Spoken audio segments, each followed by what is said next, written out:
Friend, সবাই কেমন আছো? আশা করছি সবাই ভালো আছো। আজকে এই যে সকালে টিফিনটা করতে করতে আমি ব্লগটা শুরু করেছি। চলো এখান থেকেই আজকে ব্লগটা স্টার্ট করছি। তো এখন আমি ডিম টোস্ট করবো, একটাই ডিম টোস্ট করবো। আমার দাদার বউ ডিম টোস্ট মুড়ি খায় না, ওকেই শুধু ডিম টোস্টটা করে দেবো। ওই জন্য একটাই রুটি আনিয়েছি। বলেছিলাম যে সবাইকেই ডিম টোস্ট করে দেবো, কিন্তু দাদা বললো যে না, মুড়ি খাবো চপ দিয়ে। এখানে চপ ভালো, আর গ্রাম সাইডের চপ একটু ভালোই হয় কলকাতার থেকে। তো ওই জন্যে বললো যে না, ওকেই একটা ডিম টোস্টটা করে দিই। ও মুড়ি খাবে না, আমরা মুড়ি খাবো, তো ওকে ডিম টোস্টটা আমি করে দিচ্ছি ওই জন্য আগে। তো এখানে ডিমটা আমি ফাটিয়ে নিয়েছি ভালো করে, আর রুটিটা আমি আগে প্রথমে তেলে একটু ভালো করে সেঁকে নিচ্ছি। আমি ডিমটা সেরকমভাবেই করি, অনেকে কাঁচা মানে রুটিটা একটু আগুনে সেঁকে নিয়ে করে, আমি একটু তেলে একটু নেড়ে নিয়ে করলে একটু বেশ মচমচে হয়, ভালো হয়, দোকানের মতো হয়। ওই জন্য আমি ওরমভাবে করছি। তো ডিম টোস্টটা আমি ওকে করে খেতে দিয়ে আবার চপটা রেডি করব, ওই জন্য তাড়াতাড়ি করে আগে ডিম টোস্টটা করে দিচ্ছি। তো এখানে আমি একটু পেঁয়াজ দিয়েছি, লঙ্কা ফঙ্কা দিইনি, সকালবেলায় খাবে, ঝাল ফাল খাবে কি না। তো এখানে শুধু আমি পেঁয়াজ দিয়ে ডিমটা ভেজে দিয়ে শুধু এমনি যেমন সিম্পলভাবে ডিম টোস্ট হয় সেরকমভাবেই করে দেবো। আর আমাদের এখানে রুটিগুলো খুব সুন্দর আর পুরো টাটকা নরম একদম। আমাদের ওখানে রুটিগুলো একটু মাঝে মাঝে বাসি বেরায়, শক্ত হয়ে যায়। আর এখানে রুটিগুলো একটু গন্ধটাও আলাদা, আর রুটিগুলো খেতেও ভালো, নরম খুব, একদম তুলতুলে নরম। আমি যে টিপছি পুরো মানে নরম একদম, ডিমের সঙ্গে ভালো করে আটকে গেছে। তো এখানে দেখো ডিম টোস্টটা প্রায় রেডি হয়েই গেছে। আমি এবার দুটোকে আলাদা করে নিচ্ছি, ভালোভাবে আমি চেপে চেপে করে নিচ্ছি, যাতে ভিতরে পেঁয়াজগুলো একটু একটু ভাজা হয়, একবারে যাতে কাঁচা না থাকে ওই জন্যে। তো এখানে মোটামুটি হয়েই গেছে। আর আমার কড়াটা কালো, আমি প্রথমেই বলে দিচ্ছি। তো কড়াটা নিয়ে বিশেষ কিছু ভাবার কিছু নেই। তো রান্না করতে করতে এরকম হয়ে গেছে, মেজেছি অনেক তাও ওঠেনি, তো এরকমই হয় কড়াটা কিন্তু মাজাই, যতই মাজো এরকমই হয়। তো চলো ডিম টোস্ট ওকে আগে খেতে দিয়ে দেবো, তারপর ওরা একটু বেরাবে। তো ওরা একটু বেরাবে, আমার মেয়েকে নিয়েই বেরাবে, ঘুরতে বেরাবে। আর ওখানে আমার বাবা আমার ছেলেকে কোলে নিয়ে বসে আছে, আর এখানে মা আসছে, আর আমার মেয়ে এখানে পোজ দিচ্ছে। ভাবছি আমি ছবি তুলছি, ওই জন্য কত রকমের পোজ দিচ্ছে দেখো। এখনকার বাচ্চাদের কিছু শেখাতে হবে না যে পোজ দাও, সব ফোন দেখে দেখে শিখে যায় যে এরমভাবে পোজ দিতে হবে, এরমভাবে পোজ দিতে হবে। আর ও খুব এখন আনন্দ, কারণ এখন মামার সঙ্গে ঘুরতে যাবে।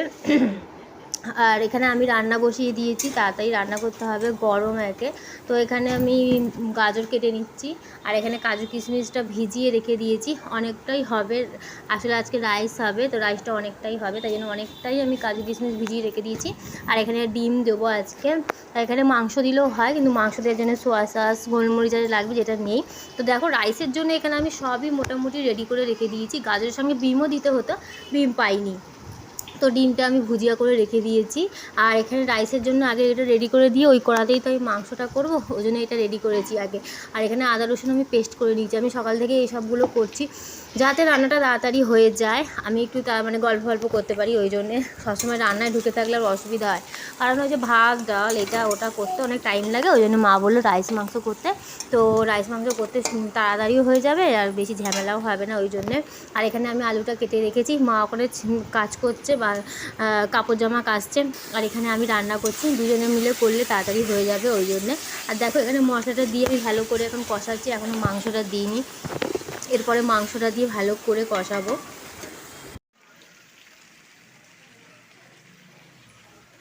আমি এখন রান্না করছি, মা এখন বাসন ধুচ্ছে, আমি মাংসটা রান্না করছি, রাইসে সব জোগাড় ফোগাড় করে রেখে দিয়েছি।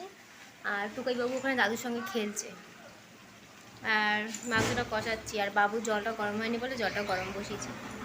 চশমাটা পরেছি মানে মাথা টিপটিপ করছে। আর এখানে চাল ফাল ভেজানো আছে, এখন রান্না হবে, এখন স্নান করতে দেরি আছে। তো চলো রান্নাটাকে করি। দেখো এখানে মাংসটা এখন কষাচ্ছি, এখনও জল দিইনি, আগে কষাবো ভালো করে। এখানে বাবুর জল গরম হচ্ছে। আর দেখো এখানে আমরা আজকে সবাই একসাথে খেতে বসে পড়েছি। আমি বললাম সবাই একসাথে বসে পড়ো, নাইলে খুব অসুবিধা হয়, একবার একবার সে। আসলে সবথেকে বড় কথা হচ্ছে আমার বর গেছে তোমার শ্রাদ্ধ বাড়ি নিমন্ত্রণে, ও খাবে না, ওই জন্য আমরা সবাই একসঙ্গে বসে যেতে পারবো এই পাশের ছোটো ঘরটায়। আমার মেয়ের ভাত খাওয়া হয়ে গেছে, আবার বসেছে, ওকে কলা পাতায় এখন রাইস দিতে হবে।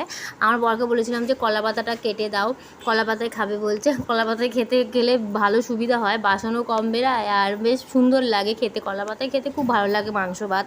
তো আজ আমরা রাইস ভাতই খাবো। আর এখানে স্যালাডটা আমি করে নিয়েছিলাম আগেই, তো স্যালাড মা দিয়ে দিচ্ছে সবাইকে। আর আমি এই কোণাটায় একবারে বসেছি দরজাটা বন্ধ করে। আমার পাশে বসেছে আমার বাবা, আর আমার মেয়ে মামার কাছে বসেছে গিয়ে, আর এখানে আমার একটা ভাই বসেছে। তো একে দুই মামার মাঝখানে ও বসেছে, আর এখানে আমার মা এবার এই যে খাবার দেওয়া স্টার্ট করেছে। আচ্ছা, ও কলা পাতায় খেতে পারবে না বলে ওর মামি ওই জন্য ওকে থালায় করে দিয়েছে, থালার উপর কলা পাতা দিয়ে ওকে দিয়েছে। ও খাওয়া অভ্যাস নেই, ওই জন্যে পড়ে ঠরে যাবে, ওই জন্যে ও ওরমভাবে নিয়েছে। আর এখানে এই যে আমার দাদাকে দিচ্ছে আমার মেয়ে ছড়িয়ে মরিয়ে একাকার করেছে সত্যি। ওর তো খাবার তো কিছু মুরত নেই। তো আর এখানে দেখো সবাইকে খাবার দিয়ে দিচ্ছে, এবার আমাকে দিচ্ছে। আমি যে আমাকে রাইসটা দিচ্ছে, রাইসটা মোটামুটি ভালোই হয়েছে দেখতে, একটু মাংস দিলে আর একটু ভালো হতো, যা আছে হয়েছে এখন তাই ভালো। যাই হোক, আর আমি প্রচুর স্যালাড খাই, ওই জন্য আমি স্যালাড নিয়ে নিয়েছি প্রচুর। আর এখানে মাংসটা নিয়ে নেবো, আর মাংসটা পাশে নেবো। অনেকে রাইসের মধ্যে ঝোল ফোল নিয়ে নেয়, আমি ওরকমভাবে নিই না, পাশে নিই। আর মাংসটা একটু ঝোল হয়ে গেছে, আর একটু কষা কষা হলে রাইসের মাংস একটু সুন্দর হয়। তো তাড়াতাড়ি করে করছিলাম, আর জল বেশি দিয়ে দিয়েছি, ঝোল হয়ে গেছে। আর কি করব, যা হয়েছে তাই। তো দেখো এই যে মাংসটা এখানে আমি নিয়ে নিয়েছি, মাংস আলুটা তো মাস্ট, আলুটা চাই, আলু ছাড়া কোনো মাংস খাওয়ার গল্পই নেই। তো যাই হোক, আমি আলুটা দিয়ে মাংসটা দিয়ে খাবো। আমার বাবা মাংস খায় না, ওই যে আলু নিয়েছে শুধু। বললাম ডিম করে দিই, বলে না আমি শুধু মাংস দিয়েই খাবো। আমার বাবা মাংস ভালো খায় না, ওই জন্যে। আর এখানে আমি এই যে চা করে দিয়েছি, এবার বাবা মারা সব চলে যাবে। আর টুকাই বাবু দাদুর কোলে বসে বসে নেড়ো খাচ্ছে, ওকে একটা দিতেই হবে। সবাই আমরা চা খাচ্ছি, ও এখন বসে বসে নেড়ো খাবে। দাদুর সঙ্গে ছাদে ঘুরে এসেছে, খেলা করেছে, বাইরে ঘুরেছে। প্রথম দেখে একটু ভয় পাচ্ছিল, তারপরে আবার সব ঠিক হয়ে গেছে। আসলে দেখে না, আমাকেই সবসময় দেখে, ওই জন্য আমার কাছেই আসার জন্য এরকম করছে। আর এখানে নেড়ো খাচ্ছে বসে বসে, এখন কিছু একটা দিলে হাতে চুপ করে বসে থাকবে, ওই জন্য বসিয়ে দিয়েছি। আর বাবার কোলে টয়লেট করে দিয়েছে। আর দেখো আমরা নেড়ো দিয়ে সবাই মিলে এখন চা খাবো। ওর মামাদের ওই ঘরে দিয়ে এসেছি চা, ওরা খাচ্ছে। আর এখানে আমরা খেয়ে নেবো, মা খাবে একটু, আর কারণ বেরিয়ে যাবে, তাড়াতাড়ি করে চাটা আগে করে দিলাম। আবার মার একটা কাজ আছে, ওই মায়ের কাজটা করবে মা মেয়ের জন্যে, ওই জন্য তাড়াতাড়ি করে চাটা করে দিচ্ছে। ওরা সন্ধ্যের আগে ওই কাজটা করতে হবে। কি কাজ আমি বলছি, তোমরা ভিডিওটা দেখতে থাকো স্কিপ না করে, তোমাদের জানা দরকার। মানে এটা একটা রিচুয়াল, ওইটা মা করবে, তো ওই জন্যে তোমাদের সঙ্গে আমি শেয়ার করছি। তা যার নিজের ব্যাপার, এটার কোনো মানে কিছু নেই, কিছু বলবো এটা যে করতেই হবে এর কোনো মানে নেই। যার নিজের ব্যাপার, মনের ব্যাপার, মনে খুঁত থাকে। আমরা ছোটোবেলা থেকে জেনে এসেছি, আমরাও করেছি, ওই জন্যে আমার মাও করবে। তো চলো দেখাবো। তো টুকাইবাবু এখন দাদুর সঙ্গে চা বিস্কুট খাচ্ছে। দাদু একটু পরে বাড়ি চলে যাবে, এখন আমাকে হা করে দেখছে চা বিস্কুট খেতে খেতে। মানে বিস্কুটটা দিয়েছে, বিস্কুটটা খাচ্ছে বসে বসে। আমাদের সব চা খাওয়া হয়ে গেল, মারা চলে যাবে, ওই জন্য তাতেই চা করে দিলাম। আর এখন আমি বসে আছি। ভিডিও এখন ছোটো ছোটো হচ্ছে, এখন কাজ করছি তো বেশি করতে পারছি না, ওই জন্যে। তো তোমাদের কেমন লাগছে বলবে ভিডিওগুলো, আর চ্যানেলটা অবশ্যই সাবস্ক্রাইব করে দেবে। আর এখানে রিদ্ধিমাও এসে গেছে আবার, হাই বলে দাও।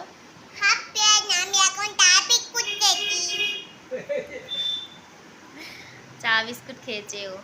জলটা রেখে দাও, ওটা মামি নিয়ে যাবে। জলটা ভরেছে নিয়ে যাবে বলে ও এখন খেয়ে নিচ্ছে। আর টুকাইবাবু খেয়ে যাচ্ছে, বিস্কুট মুখে ঢুকিয়ে বসে আছে, সে কান্নাকাটি করছে এখন। আর এখন ওয়েদারটা যেন কেমন স্যাঁতে মতো, মানে গরম, আবার বৃষ্টি হতে পারে রাত্রিরে, কারেন্ট যেতে পারে। আমাদের এখানে বৃষ্টি হলে কারেন্টটা যায় না ঠিক, কিন্তু ঝড় হলে কারেন্টটা যায়। তো চলো চাপা করে দিয়েছি, এবার মারা জামা প্যান্ট পরবে, যাবে গিয়ে। তো চলো পরে আবার দেখা করছি।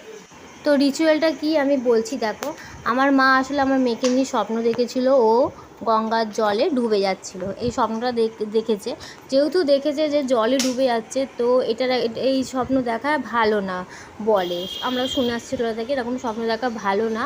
তো এই জন্যে জলকুমারী মানে যে কোনো পুকুর বা আমাদের এখানে তো গঙ্গা নেই, গঙ্গা অনেক দূরে, তো যে কোনো মানে আমাদের এখানে পুকুর আছে বলে পুকুর, যার ওখানে গঙ্গা থাকবে গঙ্গা, যে কোনো জলের জায়গায় পুকুর টুকুরে।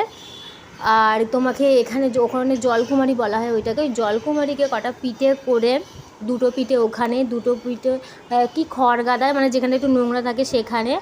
আর মানে একটা আমার মেয়েকে হাতে দেবে, মেয়ে খেতে খেতে আসবে। এরমভাবে একটা রিচুয়াল করতে হয়, সেইটাই আমার মা করছে। অনেক দিন ধরেই মা স্বপ্নটা দেখেছে, আমাকে বলছিল করে দিবি। আমার আর টাইম হয়ে উঠছে না, ওই জন্য আমার মা বলছে তুই আর করে দিবি না, আমি এবার করে দিই। আর 6টা করতে হয়, আমাদের এখানে ঢ্যারঢ্যারে হয়ে গেছে এইটা, চালের গুঁড়োর সঙ্গে এখানে মুগের ডাল দিতে হয়। মুগের ডাল ছিল না বলে শুধু চালের গুঁড়ো দিয়েই মা করছে।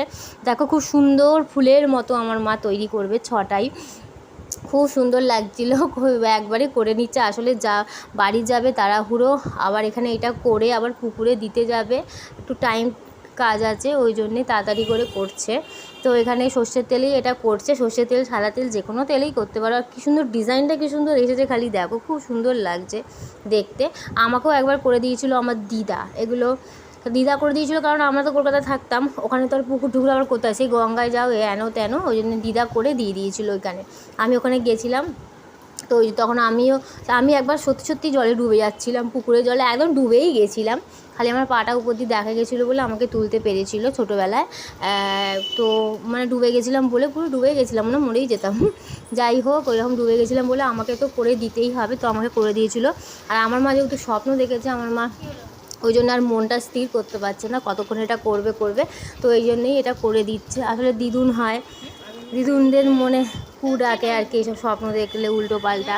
আর যাই হোক, ওই জন্যে মা তস্য হয়েছে না, প্রত্যেকবারই এসে বলে 1 মাস হতে চললে স্বপ্নটা দেখেছে। আসলে প্রত্যেকবারই বলে না আমি আগে করে দেবো। তো এবারে আর আমি কখন চাল ভিজিয়েছে আমি জানিও না, এই যে বাটিতে রেডি করে নিয়েছে, এটা কুলো করে নিয়ে যেতে হয়, আমার মা বাটি করেই নিয়েছে, আবার কুলো আমার কাছে নেই, ওই জন্যে তো আমার মেয়েকে এরকম কোলে করেই নিয়ে যেতে হবে।